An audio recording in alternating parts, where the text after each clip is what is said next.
Olá de novo, amigos da Tartarugas Café, eu sou o Guilherme Vieira e nós estamos prontos aqui para mais um vídeo. E desta vez, como prometido, eu vim falar sobre a Corrida das Estrelas da NASCAR. Nós tivemos outra vitória da Gibbs esse ano, vitória do número 11, Denny Hamlin, tá?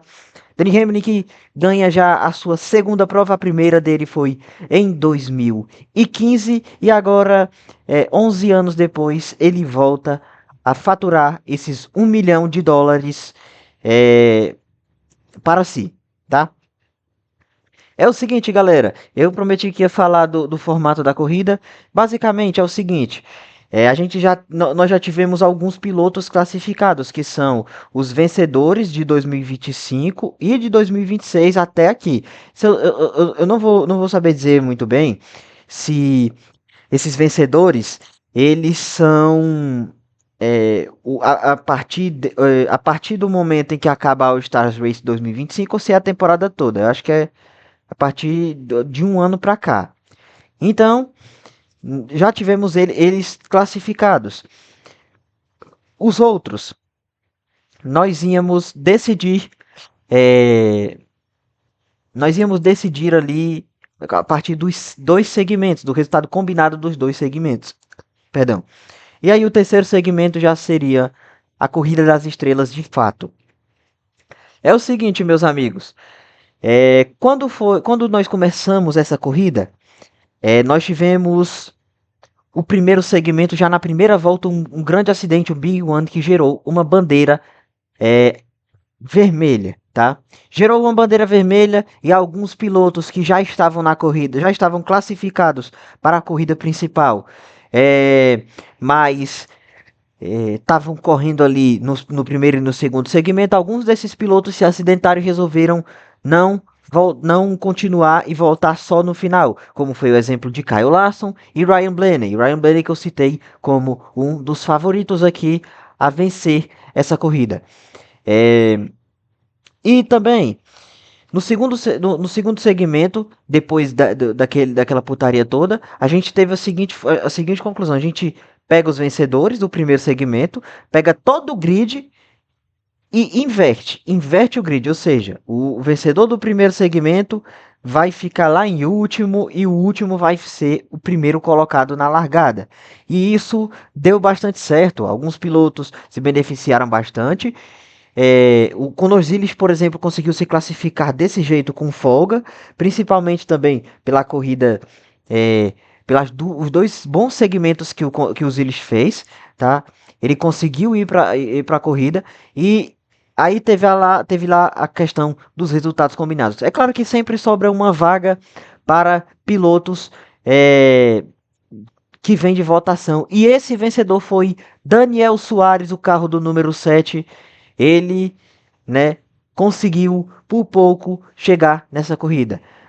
Aí vamos para a corrida de fato. Primeiramente, nós tivemos um primeiro e segundo segmentos muito acidentados, tá? Toda hora tinha batida no campo. O Chase Elliott teve que sair da corrida. O Chase Elliott e o Ross Chastain tiveram que sair da corrida porque acabaram batendo e tendo danos críticos que não conseguiram consertar e saindo da corrida. E aí foi-se mais um favorito, né? Foi-se o Chase Elliott que não conseguiu se manter na corrida junto com o Ross Chastain, que não era favorito, mas saiu fora também. O Ryan Blaney passou a maior parte do tempo andando com o carro remendado, mas ele até que foi legal. Ele começou muito abaixo no grid, fez o que fez ali, conseguiu ultrapassar muita gente e ir para lá. Deixa eu pegar aqui só a posição dele aqui no, no final, né? Ficou em 13º, nosso querido Ryan Blaney, né? 13ª posição para ele. E é claro, né? O Kyle Larson abandonou a prova. Vamos ver, ó. Nós tivemos muitos classificados que não conseguiram, além do Chase Elliott e do Chastain, que já estavam classificados, nós tivemos o Tyler Reddick abandonando no finalzinho, Christopher Bell, o vencedor de 2025, Ty Gibbs, Joey Logano e Kyle Larson, que nenhum deles conseguiu completar essa prova. Mas o Tyler Reddick, ele brigou mesmo, ele foi muito bem nesse segundo segmento, se não me engano foi ele que ganhou, né? Acho que foi ele que ganhou esse segundo segmento, e foi bem demais, a corrida inteira. Ele largou um pouco mais abaixo, mas conseguiu subir, como ele sempre faz. E já na corrida de fato, no terceiro segmento de 200 voltas, o que esse maluco faz? Ele simplesmente vai lá e briga lá em cima. Aí fica muito aquela briga entre ele, Danny Hamlin e Chase Briscoe, né? Aí peia direto, e a ponta não deixava ninguém subir, porque aí a galera tava no ritmo máximo, todo mundo dando os 100% de si. É, muito boa corrida do Conor Zilis, muito boa corrida do Danny Hamlin, muita boa corrida do Tyler Reddick, que até aí prevaleceram-se a maioria dos favoritos que eu tava dizendo, né? O Ryan Blaney tava na pista, mas não tava bem embaixo na classificação. Mas o Tyler Reddick e o Danny Hamlin, eles estavam brigando pela ponta. E aí o que acontece? Vem o Chase Briscoe e consegue começar com essa liderança, né? E aí depois o Hamlin ameaça ele, e assim que o Hamlin passa, que o Reddick vai lá e consegue também levar o Chase Briscoe. Aos poucos o número 19 da Gibbs foi perdendo ritmo, foi caindo um pouco na classificação, e aí a briga ficou restrita entre Danny Hamlin e Tyler Reddick. Depois o Reddick ainda foi perdendo um pouco de ritmo. Mas a gente viu que não teve, no início assim, não teve muitas disparidades, apesar do Hamlin sempre conseguir liderar muito bem, né? O que mais? Teve uma pausa na volta de número 70, eu acho. Foi entre a 70 e 75 que tivemos uma pausa para a galera fazer uma troca de pneus, né? Fazer a janela de combustível, não disparar tanto, porque são 200 voltas em bandeira verde ali e não dá certo, né? Ao contrário do primeiro e do segundo segmento, o terceiro foi muito tranquilo. Talvez porque a pista estava mais vazia, tinha menos carros ali. E os pilotos estavam se respeitando bastante, não estavam jogando o carro um contra o outro, não estavam cometendo muitos erros, e os espaços conseguiram dar uma melhorada. E aí, a gente vem depois dessa pausa, nós tivemos o Danny Hamlin disparando muito lá na frente, abrindo 4 segundos, 5 segundos para o segundo colocado, que era o William Byron. Tyler Reddick perdendo muito ritmo, e nós tivemos a dominância do 11. Depois a corrida foi passando, e lá pela volta 145 nós tivemos uma nova bandeira amarela, que aí a corrida voltou com 150, voltou bem. E o Chase Briscoe novamente estava ali na frente. E ele já de início consegue tomar essa liderança. E tomou bem. Foi tentando abrir. Só que o problema é que o Danny Hamlin tinha muito mais carro, era muito mais piloto, né? E obviamente ia acontecer a ultrapassagem. Quando? Ninguém sabia. O que aconteceu foi que o Chase Briscoe passou muito tempo se defendendo, e se defendendo de uma forma primorosa, porque o Danny Hamlin estava com um carro muito melhor, estava pilotando muito melhor, ele já tinha vencido as duas últimas provas de Dover, agora vence a terceira, né? E aí ele consegue pegar essa liderança depois de muito suor, né, que o Chase Briscoe estava fechando bem os espaços, não estava deixando o Hamlin sair mais lançado por fora e nem com atalhos por dentro.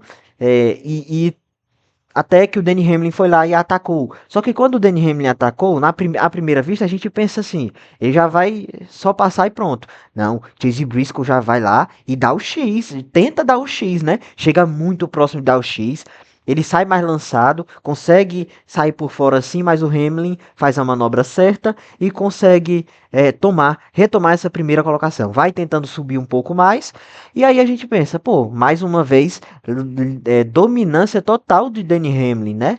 Não, porque o Chase Briscoe, ele estava mantendo ali a diferença de 0,3 segundos, né? Mantendo muito bem, e depois até tentando alcançar, chegando ali perto. Só que parecia muito que o Danny Hamlin estava segurando um pouco o ritmo até o final da corrida para deixar que o carro corresse lá, para descansar um pouco a mente. E, o, e aí no finalzinho mesmo, o número 11 foi abrindo muita distância para o 19, chegou a ter mais de um segundo. O Chase Briscoe acabou desistindo por um momento, descansando. Só nas três últimas voltas ele resolveu aumentar o ritmo, mas aí já era tarde demais. Denny Hamlin vence a sua segunda prova das estrelas na NASCAR, tá? Chase Briscoe sai com. Tipo assim, ele sai muito bem, ele foi muito bem na corrida inteira. Conseguiu essas lideranças, conseguiu se manter lá na frente por bastante tempo, brigar com o Denny Hamlin. É óbvio, cara, o Denny Hamlin, ele é favorito frente ao Chase Briscoe. O Denny Hamlin é um piloto já de geração. Vamos fazer tipo o Ronaldinho Gaúcho pra geração do, deixa eu ver, para a geração do Estevão, tá? O Estevão é bom jogador pro tempo dele, mas comparado ao Ronaldinho Gaúcho, não chega nem perto, tá? Não chega perto o nosso querido Estevão e não chega perto Chase Briscoe de Denny Hamlin, mas o número 19 deu uma boa briga, apesar da derrota, tá? E terminou em segundo lugar, e eu vou falar para vocês agora como é que foi o top 10 aqui para vocês. Em primeiro, claro, foi Denny Hamlin, em segundo, Chase Briscoe, né? Eric Jones, cara, o piloto da Legacy do Toyota número 43, ele conseguiu terminar na terceira posição. Que corridíssima fez o Eric Jones.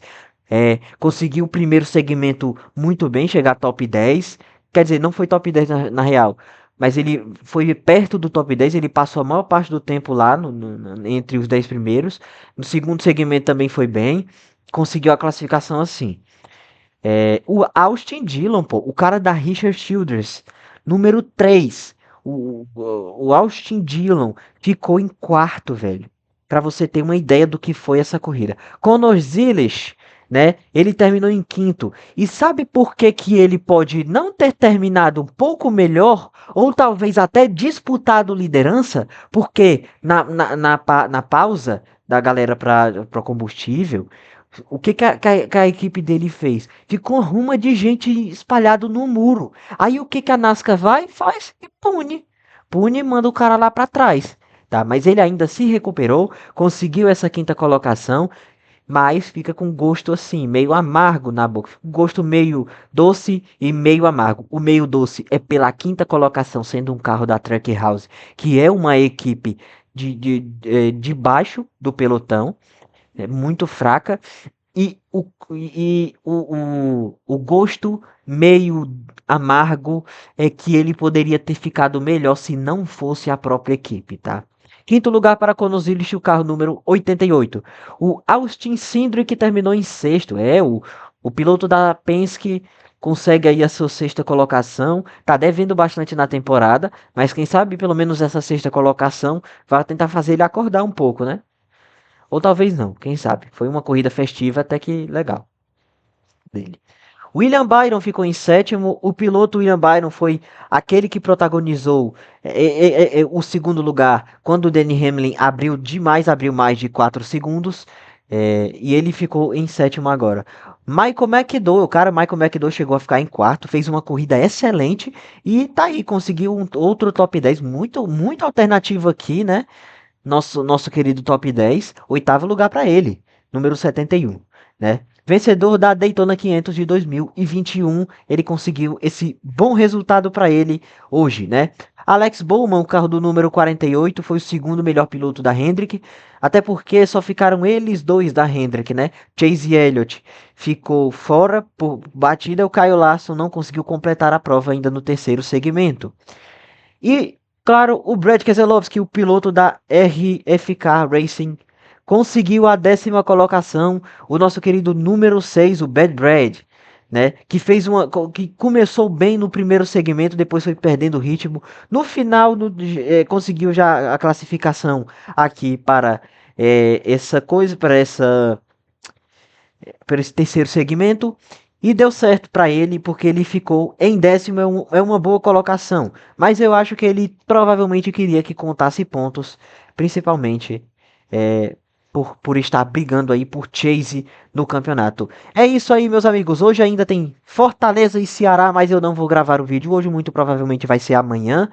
E eu não vou dar certeza. Pelo Campeonato Brasileiro Série B, eu vou ficando por aqui. Muito obrigado a você que assistiu. Diga aí o que é que você achou da nossa querida Corrida das Estrelas da NASCAR.